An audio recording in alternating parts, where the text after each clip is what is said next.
over to a military base, and then they found a nuclear submarine, and they started hammering on it, as one does when one is, you know, trying to disarm a nuclear submarine. So we were all there. Their trial was happening in Elizabeth City, and there were so many people who came to the trial. But for me, coming down to Elizabeth City was my potential first date with visiting activist from the West Coast, Tim Wurtzberger. Oh, Tim Wurtzberger, you made my heart flutter. Yeah, so it was Valentine's Day, and I was in my Valentine's attire. And I have to say, I looked pretty adorable. You know, it was back before children, so I didn't have any of this, nothing. I had both my real knees and all my real teeth. So there we were in Elizabeth City, North Carolina. There were so many resistors and people that wanted to see this trial happen that we had to like just put half of the people in the courtroom, and the rest of us all stood outside with our banners, and we said, "Truth to power! No justice, no peace! Swords into plowshares!" And we sang songs. We sang songs that were uplifting about peace. Like, peace is flowing like a river. Any Catholics out there? Flowing out of you. So the funeral dirge, peace is flowing like a river. After lunch, we were going to switch around. So all of us who had banners were going to go inside, and all the people who were inside were going to come out and hold banners. Well, I had to, you know, get Tim Wurtzberger's eye to do this because I really wanted him to sit next to me. So I looked around and, oh, did he have a twinkle there? So we all started to walk into the courtroom, but there were so many people, they might have seen behind me instead of this side. There was this huge melee that happened in the back of the courtroom. They were screaming, there were lots of people like moving around, and the deputies were harassing very violently the only black man in a sea of white. Judge Terrence Boyle came out, and he banged his gavel, and he said, "Everybody out of my courtroom!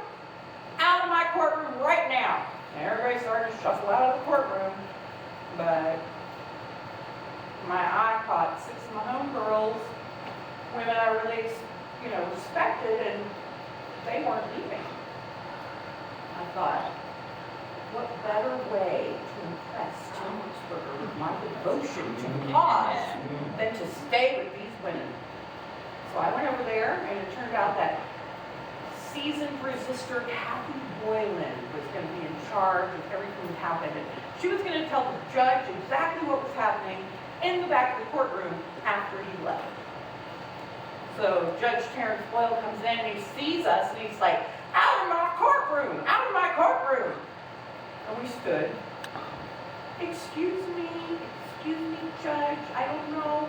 But there was a disturbance in the back of the courtroom, and the only black man, out of my courtroom, now, out of my courtroom. But he was being harassed by the police here, and out of my courtroom, this is the last chance you get. We were in too far. What were we going to do? Leave? We certainly couldn't after all that. So we looked at Kathy, and she started saying the Hail Mary, and we started saying the Hail Mary, as one does when they don't leave the courtroom, when the judge tells them to. So we stayed, we came back, and he looked at 7 of us, and he said, "Contempt of court, 6 months in jail." Tim Wurtzberger was leaving in 5 days. Those were going to be the best 5 days. The best 5 days of his visit, but he left, no, before he was leaving. So there we were, 6 months in jail. Now, we were experienced protesters. We've been doing this a long time, even though I was only 25. And we knew that the Hail Mary would get you possibly escorted from the courtroom possibly you would get your fingerprints and then you would have gone, or maybe at the most you would spend a night in jail in the holding cell after your fingerprints, and then you would be released. None of that happened. So they spread us out all across North Carolina and all these little county jails, and I was lucky because I went to Edenton, North Carolina. Tiny, they only had 6 beds for women in Edenton. And I didn't have to wear orange, I didn't have to wear green, and I didn't have to wear stripes. I got to keep my adorable outfit. Well, when you're a resistor and you're in jail, there's like a huge community of people who support you. It's like a big deal. They're all there, these little disobedience. They're all excited about it. Oh yeah, this.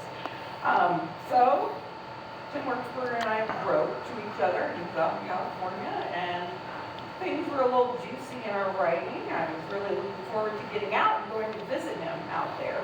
But just locally, my best friend Jeff and my housemates, Kim and Steve, were doing lots of support. So I always had letters. Jeff gave me the commissary so I could buy, honey buns and hot Cheetos whenever I wanted. It was just, I had books. I had everything I could need right there to visitors. 30 days later, it's dark, I'm asleep, and in come 2 correctional officers. They get me, and they put me in shackles. So I had handcuffs, I had feet cuffs, and I had a chain that went all the way from here to there. And you could barely walk. I could walk worse than in these boots, but still. I would shuffle around, and I asked the deputies, the correctional officers, where am I going? What is going on? What's going to happen if I have to pee? I have these shackles on. I don't know where we're going. They completely acted like I wasn't speaking. They just totally ignored me. I assumed I'm going to Alderson Federal Women's Prison in West Virginia. And that's where Martha Stewart was, and that is where she crocheted her poncho.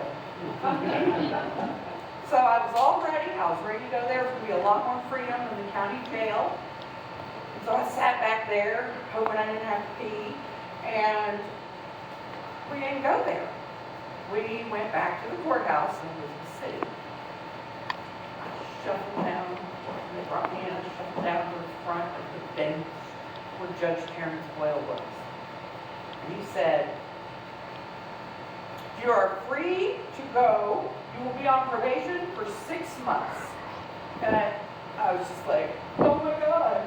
And I looked over, and like 2 rows of my friends were sitting there, and I thought, how did they know I'm getting released? I had no idea, and to this day, I don't even remember what happened. I was just so happy to be out of there. And I immediately started making plans to go to the West Coast.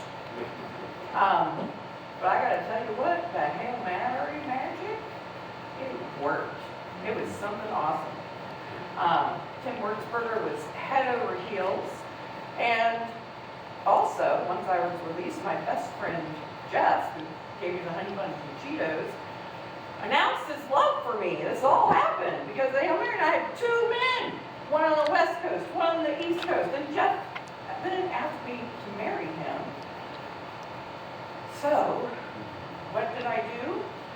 I chose one in closest proximity who lived like a block down the road, as one does when choosing a partner for marriage.